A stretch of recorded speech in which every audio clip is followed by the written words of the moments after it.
Bersin adalah respon tubuh yang dilakukan oleh membran hidung ketika mendeteksi adanya benda asing. Ketika syaraf dalam lubang hidung menghirup benda asing, otak memerintahkan paru-paru untuk menarik nafas dalam.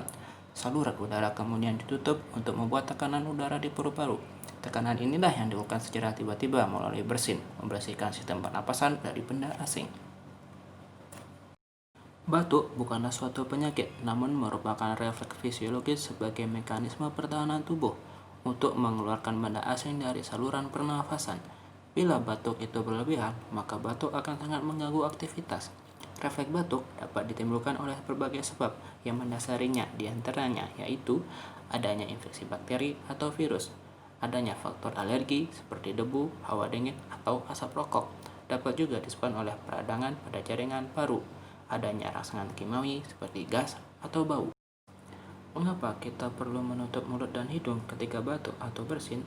Saat kita batuk dan bersin, air liur, kuman, bakteri, atau virus ikut keluar dan menyebar ke sekitar kita tanpa kita sadari, sehingga orang di sekitar kita rentan atau berisiko untuk tertular. Maka dari itu, kita perlu melakukan etika batuk atau bersin untuk mencegah penyebaran penyakit.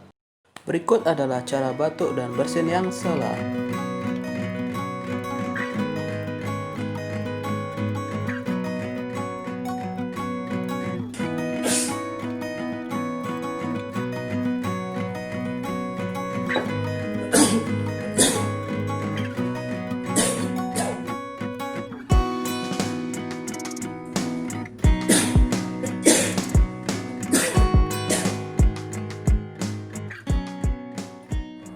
Ini merupakan contoh etika batuk dan bersin yang benar.